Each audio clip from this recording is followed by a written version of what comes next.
Hi, so once again, I just want to welcome everyone for joining us tonight. Um, we're just gonna wait a minute or two for everybody to get settled and then we'll start. So we'll just get started in a minute.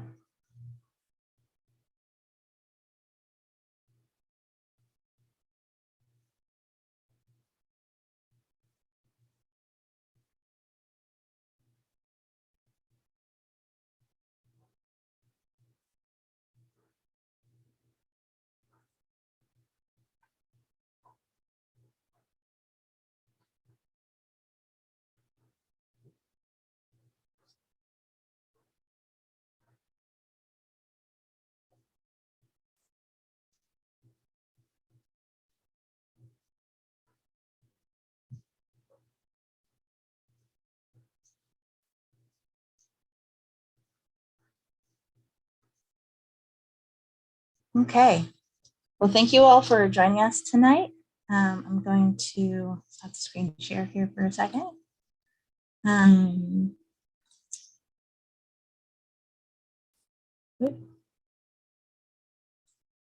So hi, everyone. Thank you for joining us tonight for our virtual opening of the Priority Prints exhibition.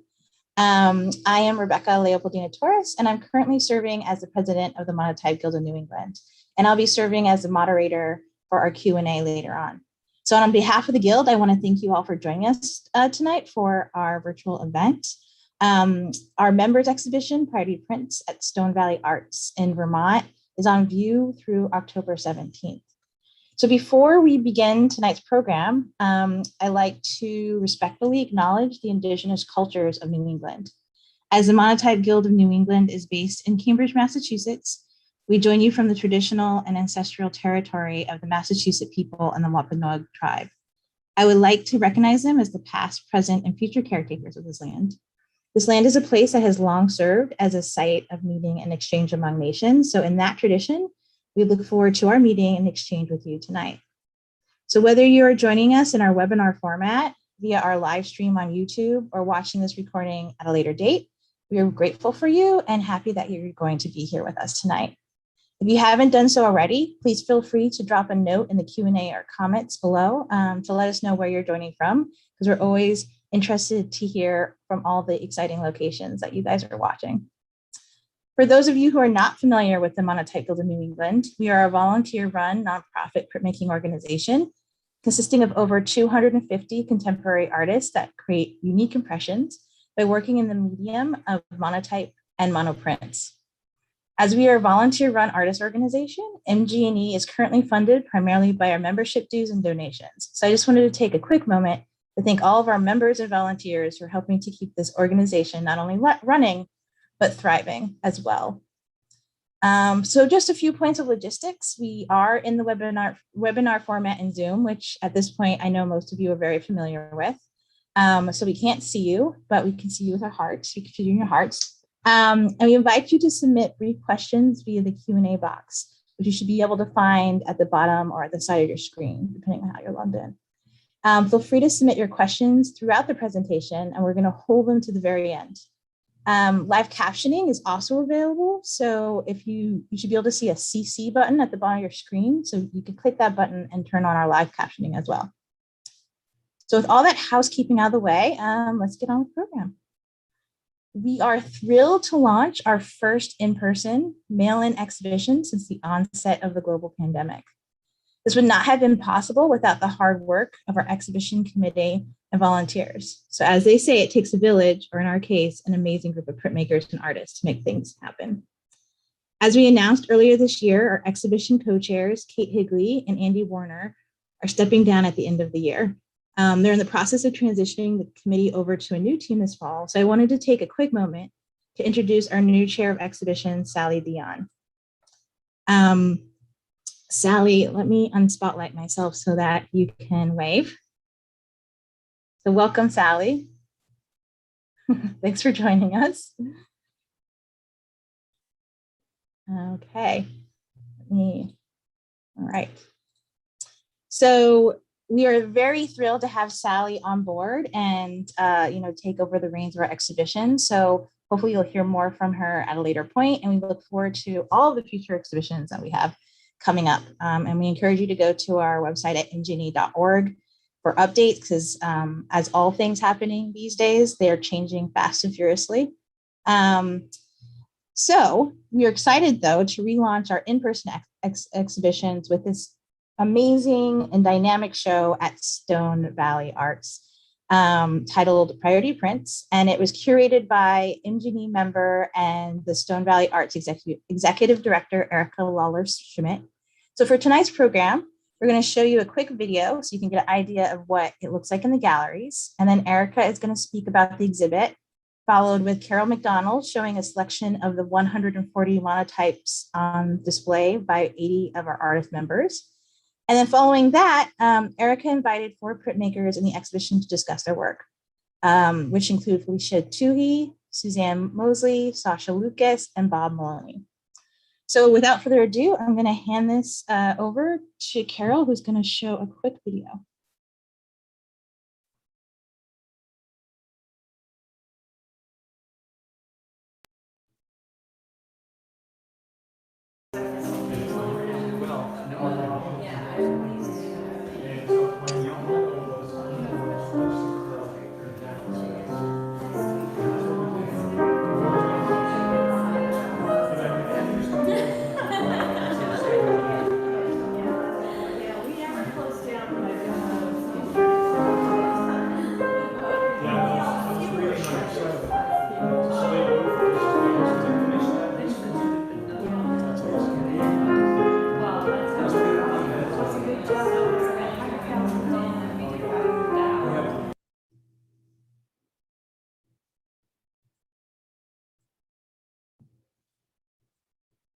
Great, thank you, Carol. So now we're going to hand this over to Erika, so she can talk a little bit about the show.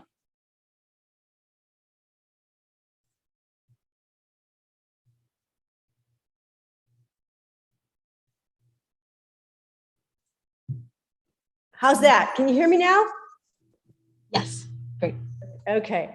All right. So I just want to start by thanking Becca and Carol for doing all the work to host this event. And I want to thank Kate Higley also for all the work she did to set up the open call and to partner with me to make this show happen.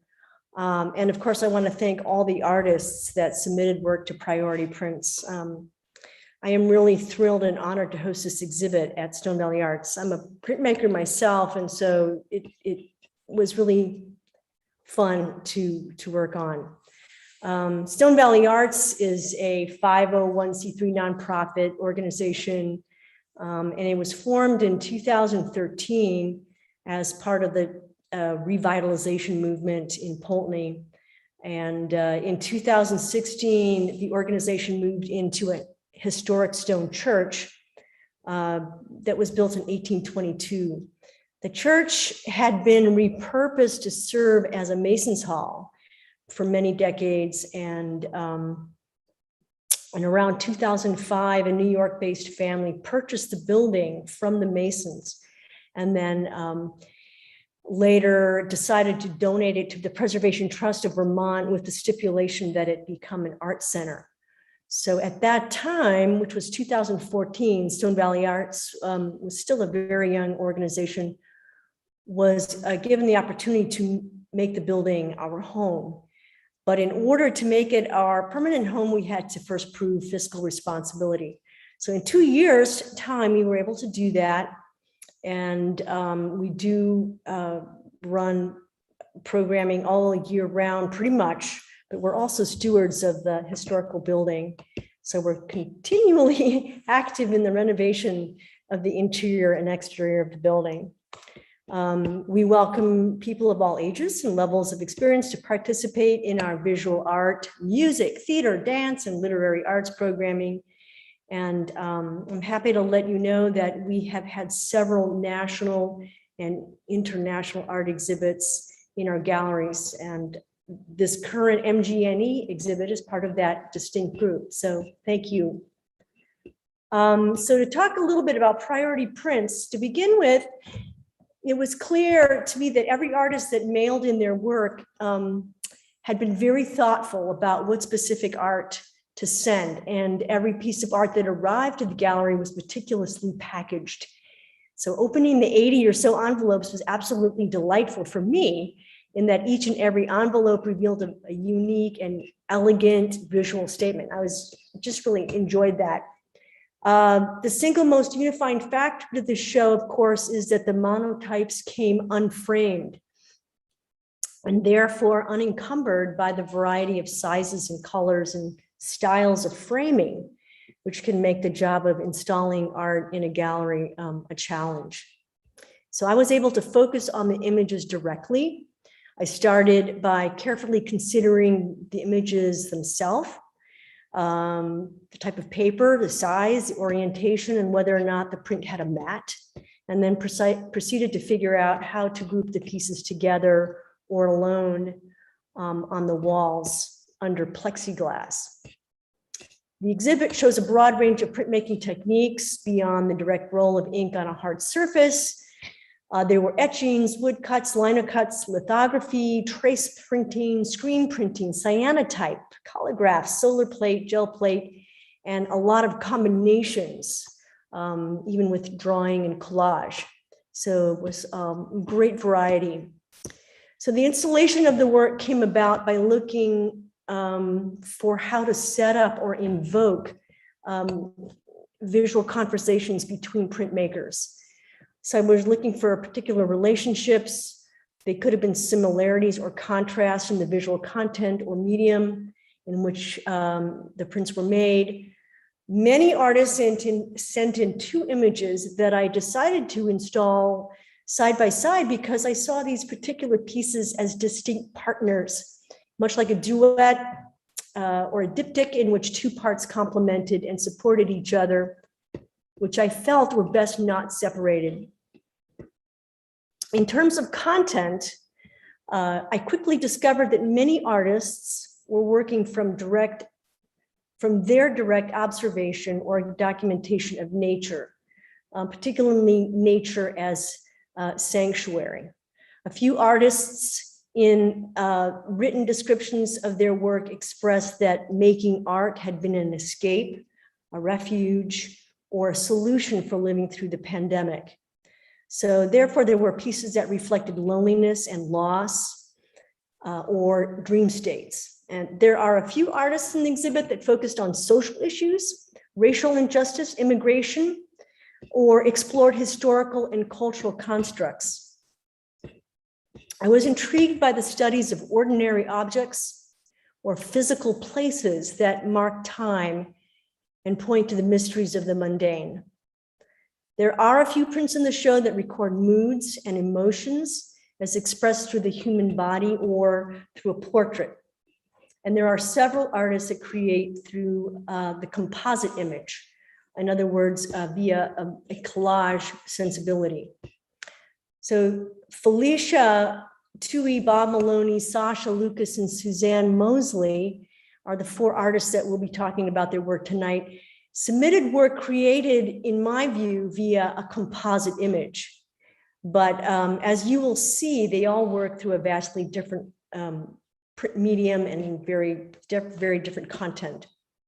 So Priority Prints is a collection of work, to me, beautifully exemplifies how a monotype can be created with skill and deliberateness and control, or through sheer experimentation and spontaneity, or a combination of the both. So I would like to say thanks again to the Monotype Guild of New England for partnering with Stone Valley Arts, and thanks so much to all of the artists for participating. It is truly generous work, and every time I visit the galleries, I appreciate the work more and more. So should you want to visit Stone Valley Arts in Vermont anytime, take a beautiful drive up to Vermont, please do. Contact me and please let me know. I'd be happy to meet you there. And so thank you so much again, and we'll pass it on to the next person.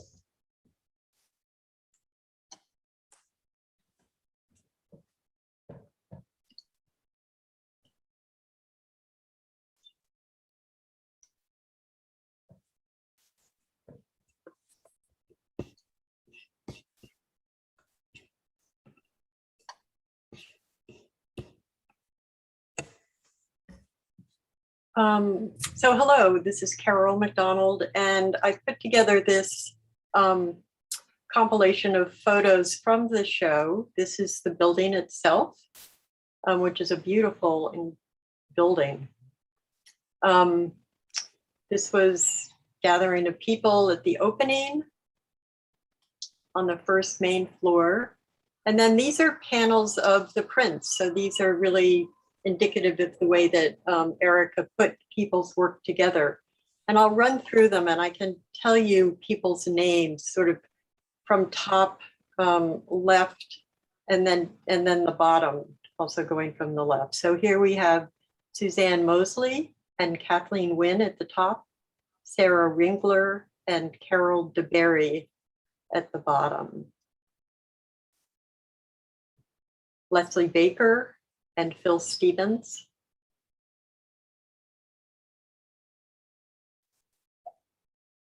Thomas Stavovi and Amanda Atrostik.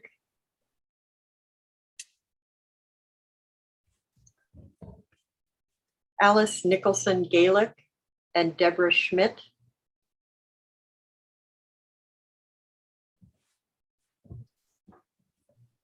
Kathleen Wynn.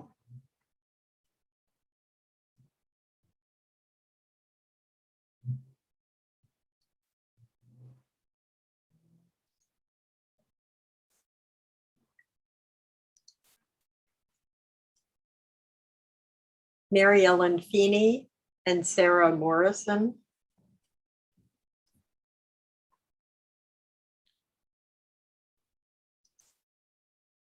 Joyce Zavorskas. I apologize if I mispronounce people's names.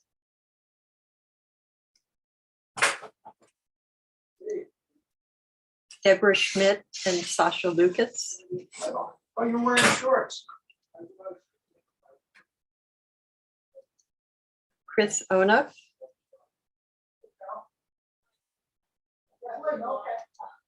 Joanne Bianchi.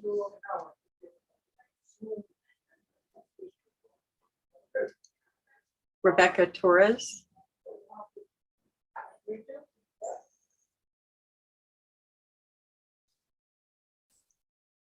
And Carol McDonald.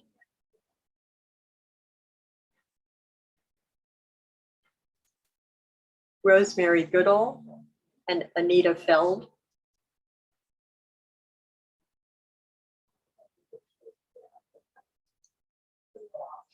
Robert Maloney.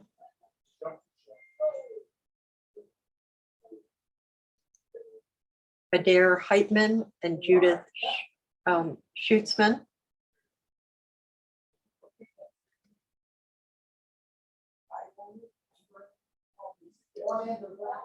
Felicia Tui and Iris Osterman.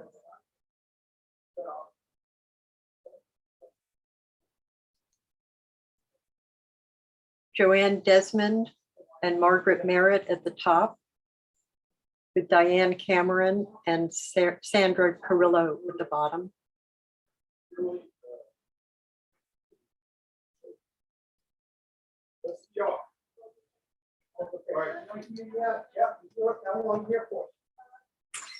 Kathleen Levitt and Iris Osterman at the top, and Doris Madsen at the bottom.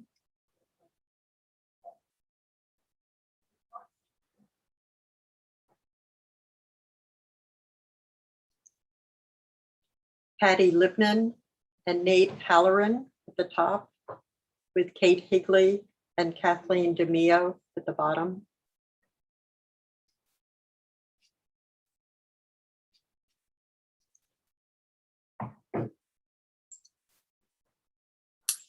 Edith Sigurd Dutour. Sorry.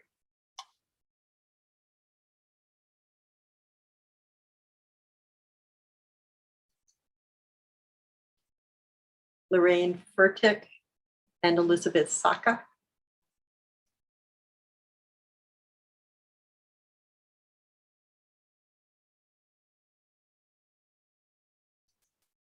Casey Blanchard and Melissa Tauber.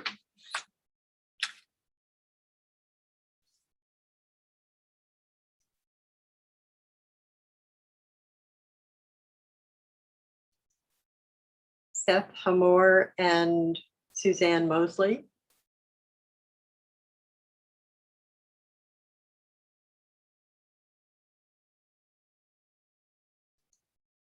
Elizabeth Carter and Kelly Slater.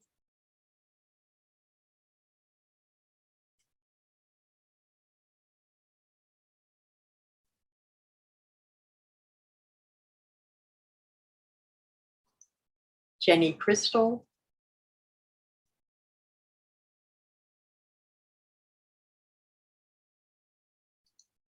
And here we're moving up onto the second floor of the building, which has this wonderful wallpaper. And this is Etta looking at one of the walls. Suzanne Hauerstein, Marilyn Turner in the middle, and Valerie Kerrigan.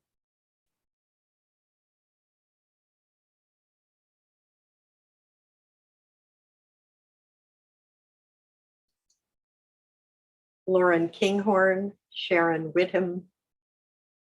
Actually, both of the second and third are Sharon Whitham.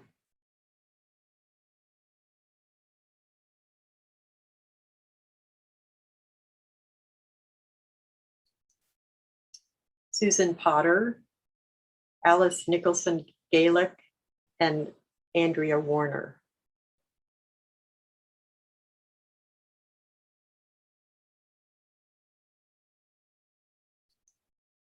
Kathy Hawk, Linda Goldberg, and Deborah Claffey.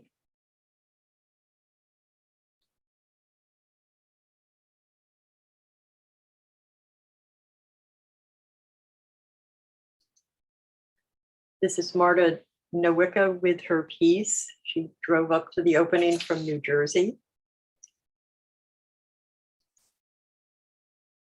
And this panel has Lenore Tenenblatt, Susan Dunholter, and Marta Nowicka.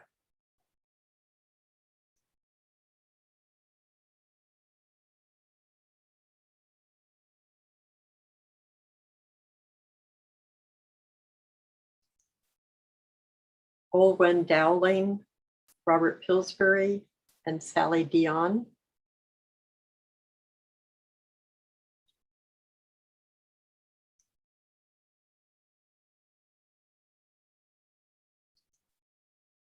Erika Lawlor Schmidt and David Covert.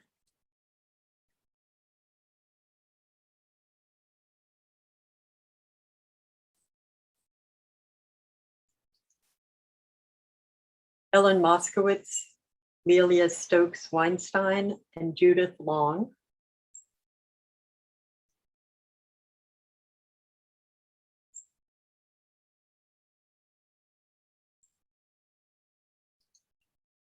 Jürgen Strunk and Alyssa Lanzi.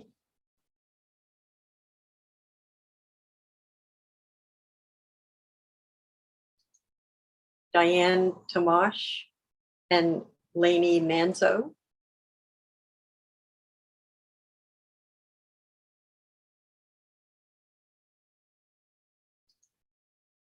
Anne Tracy, Susan Potter, and Donna Carmel.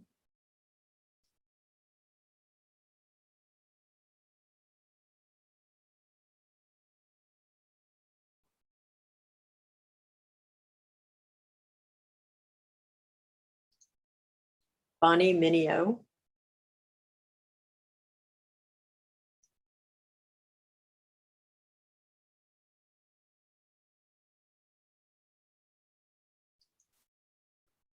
And Kate Higley, Julia Bethman, and Alyssa Ringler. So I do want to say that this is a sampling. It's not every single piece, but we wanted to get a fairly good sampling and realized we couldn't show absolutely everything tonight. So now we're going to move on to our artist presenters, and we will start with Robert Maloney.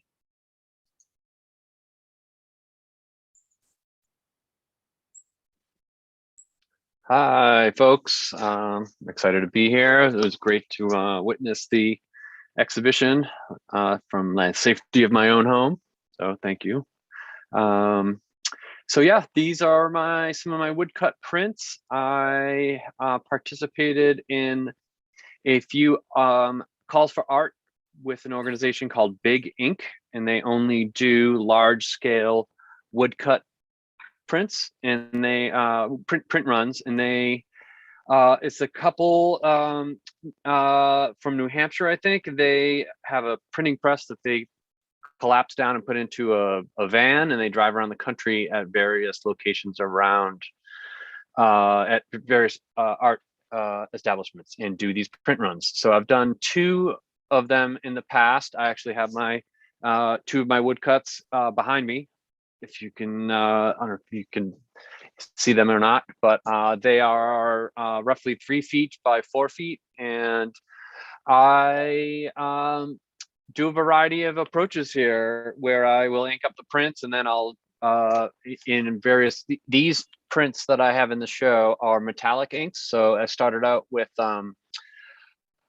silver ink printed on a road map, and then I printed the gold on top of that. So there's a variety of different layering things that are happening with the prints. And you know, I'm inspired by the urban landscape and you know, billboards and water towers and signage. And I you know, I do a fair amount, not a ton of traveling, but I do, one of the things I do enjoy when I'm on the road or doing visiting an area is I'm always have my phone out taking photos of the urban landscape around me. And you know, some people take photos of waterfalls, flowers, and mountains, and me, I'm pulling my phone out to take a photo of these, you know, old bridges and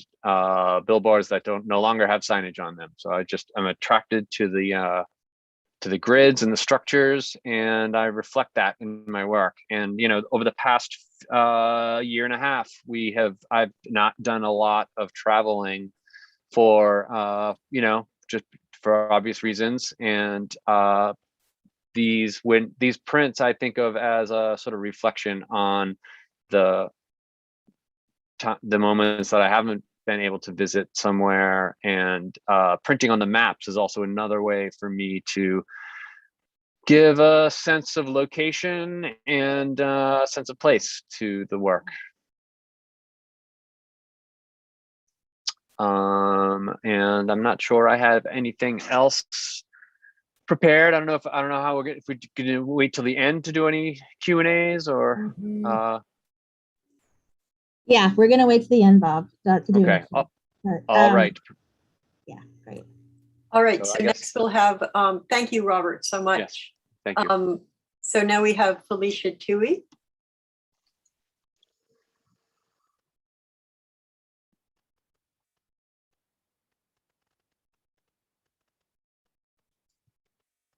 Unmute myself. Okay. I am now ready to talk. Sorry about that. I'm Felicia Tui. I live in Newport, Rhode Island, and I was very flattered and honored to be asked to speak about my 2 pieces that I have in the show. Thank you very much. These are, I love the process and the manipulation of inks in printmaking, and they often dictate the outcome of my work. And these few prints that I did in this series are certainly are examples of that, of how I just let things happen as they were. They're pronto plates. They were created on pronto plates. The leaves are all graphite drawings that were transferred onto a pronto plate using a laser printer. And this one, Not Alone, is probably one of the few that was actually printed as the full plate. But immediately, I don't like printing with oil-based ink. It's one of the reasons why I don't do lithography techniques anymore or use the pronto plates. I really use Akua inks all the time. I find I was fighting with the process, but I got some successful things printing them up. And I found that I wanted to add color, and I have a very limited supply of oil-based inks. So I actually pulled out the Akua inks, and I found that I could roll over the litho ink, and it rejected the oil-based ink, the Akua inks, and the Akua color just stuck to the clean part of the plates, which was a really nice surprise. And so that's where I went with these and printed with them. The two leaves in the front were collaged elements. They were added later on. I cut a lot of the unsuccessful plates, the prints apart. They're all printed on Arches 88 paper. And yeah, so that's the process of, and so monotype techniques are used. The black bar on the bottom was just rolled, a roller of ink just rolled right onto the plate and left and not wiped away. The gray behind is what is not supposed to happen on a pronto plate. When you don't, if you don't wipe the ink, the water away, you get the little bit of grayness. But I liked it, so I printed it. So that's what I mean. I'm very responsive to the process, and I go with the flow. I give it a go, and I see what happens. So that's how that print was created, and we can now go on to Left Behind, which was a series of the litho prints, but at this point, I had cut them apart and made stencils out of them. And I started inking them up all individually and use them as stencils. So the one on the right is probably the pure form of the lithography technique. And then I added Akua inks and printed them in succession directly onto the paper using as ghost images. The little red things on the bottom were cut out of the pronto plates and then inked up separately and put on. And behind it all is a stencil. Once I cut out the plates, I kept the stencil, the positive, and then the negative, and rolled that and put that down. So it's all a series of building up the layers of the images. And I love building up the layers. This whole series led me to start using stencils, which I now use Yupo. I cut out stencils from Yupo, and that's how I create my images. And I'm now working figurative. At this time, I was doing a lot of landscapes and inspired by nature, but now my work has become figurative. And that's it. Those are the images. Thank you very much. Thank you so much, Felicia. So now we'll hear from Sasha Lucas.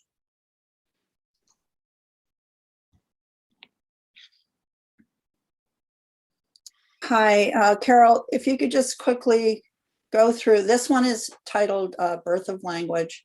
And then if you could go to the next one and then go back to this one. And this is Transmission of Language.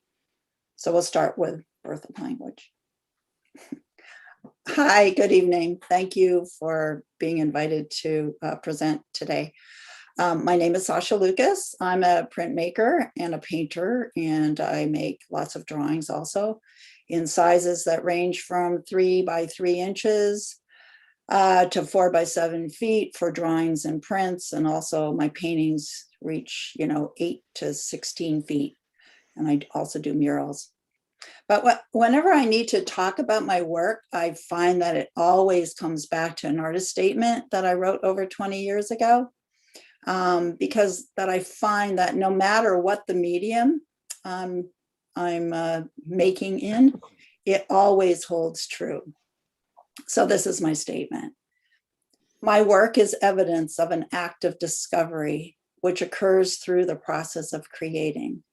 The process itself is the driving force, as opposed to a method that is informed by a predetermined result. Embracing ignorance, innocence, and mystery, I'm not interested in arriving at a place where my mind has been before, nor traveling there on a familiar road. Chance, spontaneity, intuition, and accident preclude the intellectual as motivation. So working in this manner gives me a lot of freedom to experiment and the freedom to not be stymied with the anticipation of a predetermined result. It's ridding the mind of any preconceived notions. It's really an abandonment of knowing how to make, and in this case of making a print, and letting go of the predictable regurgitation of representing reality. So that brings us to the imagery, is like art reflects life in an abstract way, and it's reflections that you can't put into words, and yet it is your method of communication. And in this way, I discover the event, the theory. I don't think the idea. I let the work become the idea. So just to describe what I did in making these prints, I started by very randomly, actually with my eyes closed, drawing and then carving lines into a plate of Comatex. That's a plate that has a very soft surface, and it's very easy to carve, and you can actually just dent it in using a stylus or a pencil. Then again, I rolled out very random field of muted colors, not being concerned about the aesthetics of the colors or the, even liking the colors that I was using, and just sort of made them hazy. And so I printed that out rolled them out onto 4 different plates. And so other than the incised lines that were carved, there's nothing sharp or defined.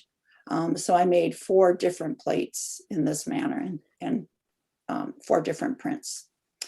Then I found some previously inked tissue paper that had been used to blot ink from different plates that were being used in the studio. They were stained and they showed the creases and the folds of the paper. I was attracted to them because of its randomness. And so I cut around the edges of them and, incise some of the lines of the printed impressions to create some very unexpected shapes. I mean, I couldn't have imagined these shapes, but they just appeared. Then I collaged those random pieces of cut paper onto a background and ginkgoed them on. In just looking at what now had evolved, I found that they were very suggestive of ancient weathered parchment, typically used in scrolls. And the dynamics of these pieces floating in these nebulous color fields led to the question of what preceded the need to literally put language to paper. So intuitively, this led to the question of the origin of language itself. So I created, in response to that question, I created some symbols, and I cut them out of a piece of rubber. And the shapes are just indicative of an alphabet, not a particular alphabet, but just, shapes of general letter shapes. And then these I stamped onto the surface, generally in the parchment paper parts. So I feel like I've come full circle for saying that art is a reflection about life or things that you can't put into words. And now coming to a place where I search for the origin of words. So in essence, like I read the discovery of this work. And like I said with my statement, it's all about discovery. To be simply, what is the coincidence or synergy of the driving force that created the layers in this monotype and gets you to this end result? And compared to the driving force that led to random utterances and sounds to congeal into a pattern that evolved into a coherent, repeatable, and recognizable language. So ultimately, it's for the viewer to make their own discoveries. I'm not insistent that this is going to be your discovery. It's entirely up to you. But anyway, that's mine. Thank you.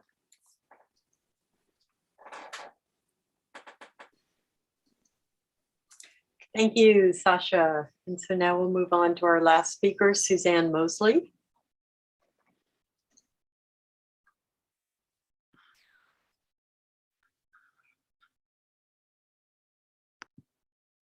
Hi, I'm Suzanne Mosely. I live in Boston, and I belong to a studio, Shepherd Maudsley, in Newton, Massachusetts.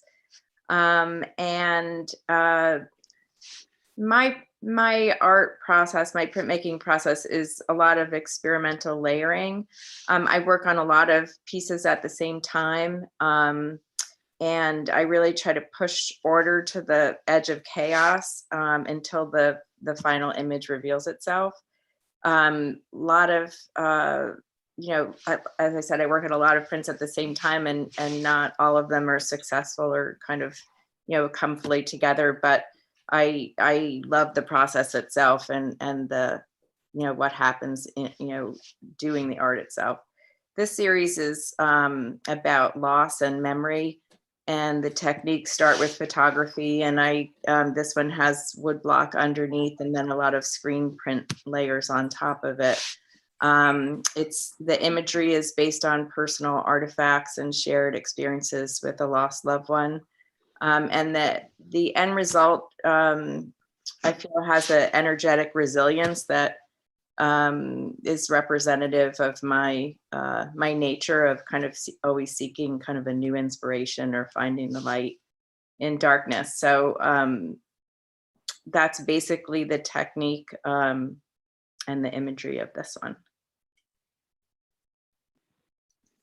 You could go to the next, yeah. And this one is part of the same series, but this one takes layered cyanotype as the blues and the tans and the grayer tones are layers of cyanotype that were painted on, and then on top of that were some screen print layers. And that one is entitled Launch, but it's basically the same experimental layering technique. And that's it. Great, thank you so much. So we're back to Becca. Yeah, so there are some questions. If anyone has any questions, feel free to drop them in the chat and or in the Q&A, and we'll ask them on your behalf. But there was a question here, and this is for Bob and Sasha. The question was about what are the challenges of working small after working on like large scale, like working for big ink or on your large scale pieces. I don't know, Bob, Sasha, if you want to jump in. So working small is in the pieces that are in the show right now. Is that right? Yeah. So I used the plates from, so the upside, I don't know, I love the idea of layering the imagery on top of itself. So those prints are from, utilized the plates from the big ink print sessions. So I basically was able to just take sections of my prints and then just kind of reposition them onto other sections of the plates and kind of just layer and layer and get a variety of options. It's kind of an endless assortment of options that I can get just from these two plates. So the only challenge was how do I crop this down to the exact size that it needs to be to send it in the envelope. So Great. The second question for you, Bob, and then I'll hand over to Sasha. What paper did you use for these prints? I have a friend that worked at a library that was throwing away boxes and boxes of maps, and I don't believe they were like road maps. They were, I think, for like surveying maps of locations. And that's whatever the maps were, and it's actually kind of a rigid paper, so it's not in any way like a Yupo, or like a like a Reeves BFK, or it's like not any, there's no tooth to it at all. It's very rudimentary and kind of stiff, so it's really not the best printmaking surface, but I love working with them because of the line and color and shape and pattern, and the fact that they represent a location, and then I just cut them up and remove the location from them. Great. Yeah, it's very dynamic. All of you have used layering in really interesting ways. So thank you. Sasha, you want to talk a little bit about working small scale versus working large scale?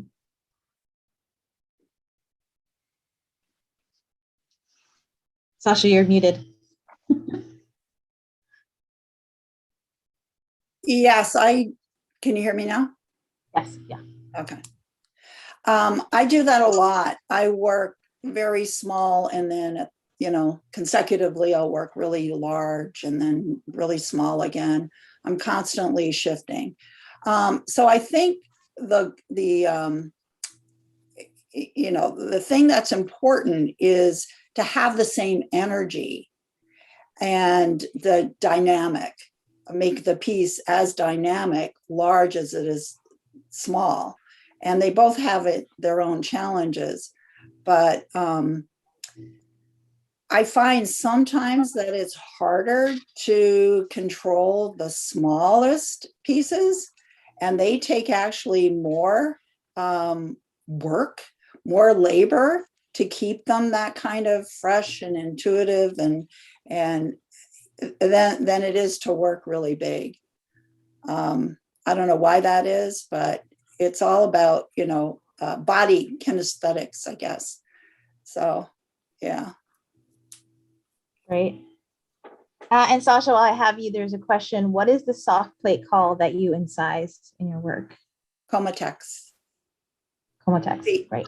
Cometex. Perfect. I think that's how you spell it. Yeah. Yeah. It's a white surface that can easily be cut with a mat knife and snapped. And then you can use any kind of carving tool.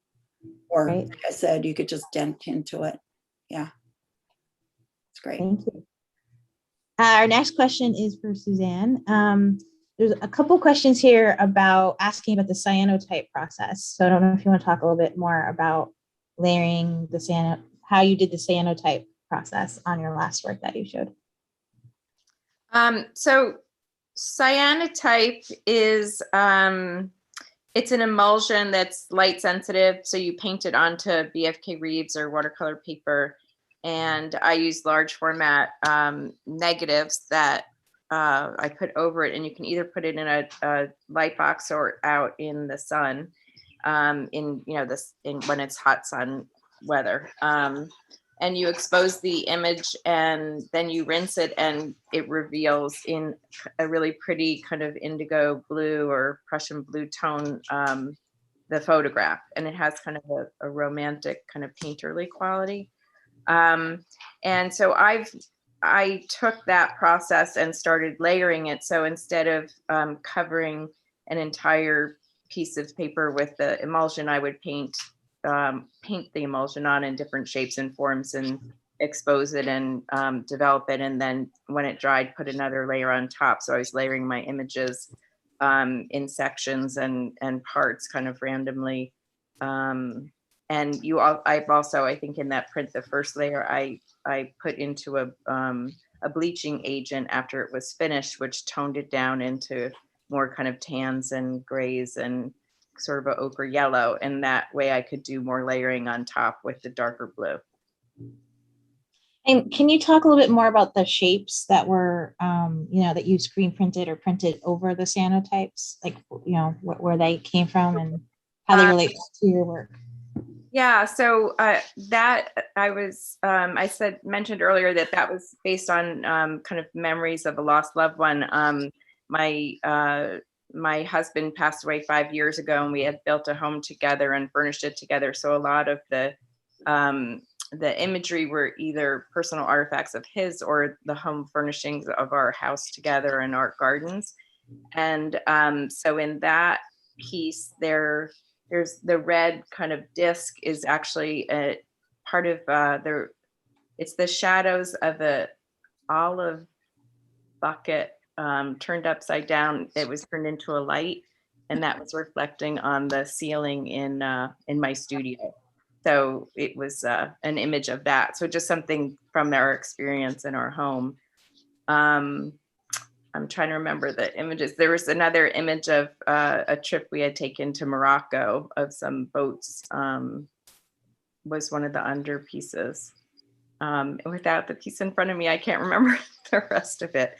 But basically everything was either from a memory of time together or from the home we created together, or personal artifacts of his own, like a hat or glasses or things that reminded me of him. Great. Everyone's work is really interesting. And I think it's really interesting the way that you use the layers to reflect memory. And there's a lot to kind of dig in there. So thank you so much. And then we also got lots of questions about possibly offering a cyanotype workshop. So we hear you. And we will look into it and get back to our members about that. And then this is a question for Erika about visiting the galleries. So if someone likes to come visit the gallery, how do they contact you? What's the best way? Oh, you're muted. You're asking that to me. Oh, I can Erika. Okay, if you go to the website, www.stonevalleyarts.org, and you go to contact, you should be able to find my name there and my phone number and my email. But it's basically erikaschmidt.sva@gmail.com. And, if there's a problem, maybe I'll post my information through here too, but I'd be very happy to meet you. The gallery hours are usually Sundays 1 through 4, and then in conjunction with any other events that are happening. But I often go and give tours of the shows. So please don't hesitate to call me. I'd be very happy to meet you, whoever you are. Great. And we also put a link in the chat. If you guys haven't had a chance, you can click on that link, and it's a full gallery of a virtual gallery of all of the works that were submitted to the show. So it's also another way, if you can't go in person, you can explore the variety. Like you said, I think, was it 140 pieces, Erika? Yes, 140 on 2 floors. That's a lot. Yeah. So I'm putting my contact here in the chat. Great. Thank you. Yep. Thank you.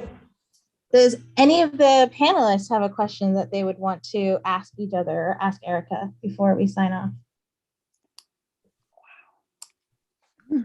No? Just want to make sure everyone gets heard. Great. Yeah, thank you to all the panelists that came. Thank you to all the artists that agreed. There were so many wonderful pieces of art, and it was hard to choose, but I really did look for very different and distinct approaches. And I'm really so happy that the four of you spoke so well. So thank you. Thank you for inviting us. Yeah, thank you so much. Yeah, so on that note, once again, I also want to say thank you to everyone who participated tonight. I also want to say, obviously, thank you to everyone who helped put the exhibit together. And then, we actually have another exhibition, our juror members exhibition at the Rhode Island Watercolor Society actually opens in a little over a week.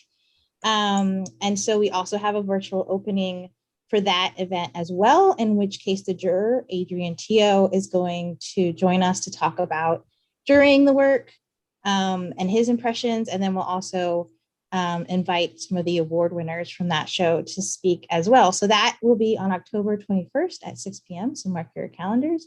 And the Priority Prints exhibition is on view until October 17th. So lots to see, lots to do. And then also just another note on our exhibitions, our Zulu exhibition that was going to be an open member show over the holidays, the winter holidays, is actually going to be moved to next summer for summer 2022.